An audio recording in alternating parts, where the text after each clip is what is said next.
All right, so you know what's crazy, guys? Like when I went to live in Thailand for a year and a half, in order for me to get approved to visit with a 3-month visa, which I was allowed to extend, I believe, another 3 months, so 6 months at a time, I had to go to the Thailand embassy in New York City. There's a few embassies across the country you could go to, like there's one in LA, there's one in New York. I think there might be one in Florida. But anyway, you got to go with a folder of all these documents, which includes, you know, your social security number. It's like a questionnaire.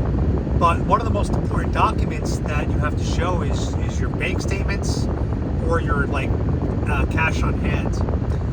And the reason why Thailand does that is they want to know that if you're going to visit their country, which by the way is very, very cheap compared to the US, so you don't even need that much money, but they want to know that if you are going to Thailand as a foreigner, you have enough money to not end up on the streets. They want to make sure that there's enough money in your account that you can live in hotels, live in Airbnbs, basically afford the lifestyle there, including if anything goes wrong, you know, medical problems, travel problems, things come up. It's an amazing system that they have. And the reason they do that is they don't want people just taking from the system. They don't want foreigners coming into their country and extracting from the system. They don't want foreigners coming into their country living on the streets, becoming beggars. Now, there is a small subset of backpackers, young kids usually, that do end up begging on the street for money. It's really, in my opinion, it's kind of pathetic that you, as a someone from America where we have dollars, you go over to Thailand and you end up begging on the street there. It's weird. You shouldn't be doing that. You shouldn't be traveling if that's the case, you know, in my opinion. So Thailand does what they can to kind of prevent that. But you know who doesn't do that is the United States. We don't do that. We have what's called open borders. And what's crazy about open borders is that you don't know who the hell's coming in. So right now, if you go to places like New York, they are so overwhelmed with migrants and illegal immigrants and illegal aliens, whatever you want to call them, that they are now putting these people not just in hotels anymore. That was last year, where they were putting them in hotels. Now, what they're doing is they're putting migrants in gymnasiums, like of schools. They're putting them in police stations, I believe. They're considering building homes in Central Park, like temporary housing in Central Park. So it's getting absolutely crazy. But the thing that I find most disturbing is this is what Democrats vote for. When you're a Democrat, you are literally voting for an open border. And the thing is, you know this. It's not like a surprise. This always happens when Democrats are in office. And then when it starts to affect their communities, they start to protest against it. It doesn't make any sense. You have lost the right to protest when this is what you're voting for. You're literally voting for these policies that increase and encourage, I'd say, illegal immigration. You get what you ask for. You get what you vote for. You know, and to me, it's like either these Democrats do want illegal immigration, they are voting for it, as long as it doesn't affect them, as long as it stays down in Texas on the border. But once it comes to their neighborhood, then they freak the fuck out. It's so crazy to me. You know, again, I used to be a Democrat voter because I wasn't thinking about policies and impacts. I didn't think about that stuff. All I thought was, I want the first black president, go Obama. That's all I cared about. And then when Hillary came, I thought, I just want the first female president. Let's go Hillary. I didn't think about policies and impact on my day-to-day living. I didn't think about inflation, border crisis, crime, fentanyl overdoses, inflation, wage growth, unemployment, underemployment, lockdowns, mandates. I didn't think about all that stuff. But after COVID, it really just, and the BLM riots, those two things back to back happening simultaneously just woke me up. I hated seeing these cities getting destroyed. I hated seeing government saying, stay home unless it's to protest. Stay home, 5 people at max at Thanksgiving. But please, take to the streets and protest. No problem. The whole hypocrisy was just, it was a disgrace, it was an embarrassment, and it was so in our faces. That to me was the craziest part. But anyway, back to the topic of migration. I have no problem with legal immigrants coming into this country. People that we vet, people that want to live the American dream, people that want to abide by our laws, people that want to contribute to our society.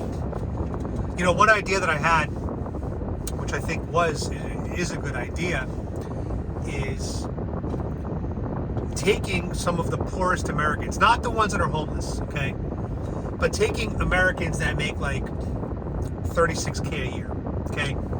$36K a year is not a lot of money in the US, but it is a lot of money in Thailand and Vietnam.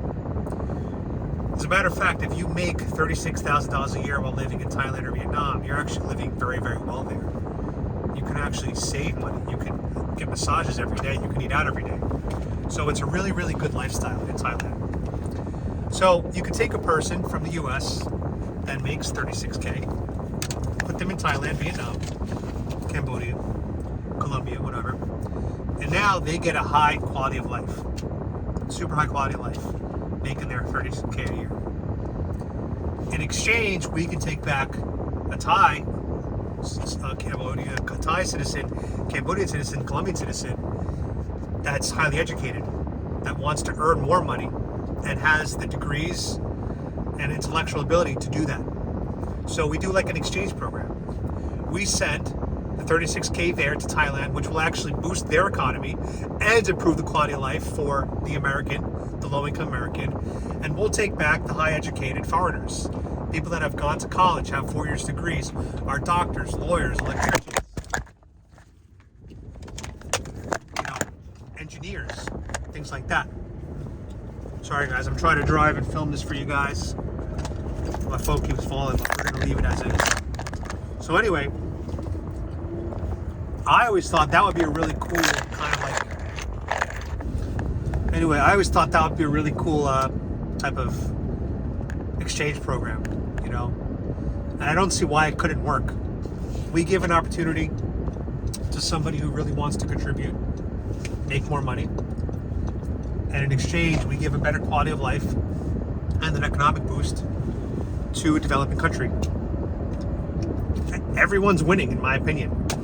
Everyone's winning, you know, and this would be a way to encourage high quality legal immigration. Look, I'm an immigrant myself. I'm an immigrant. I'm a citizen of America through adoption, but I'm still an immigrant. And excuse me, up until, 6 years ago, I was a high-income earner in the New York City advertising industry.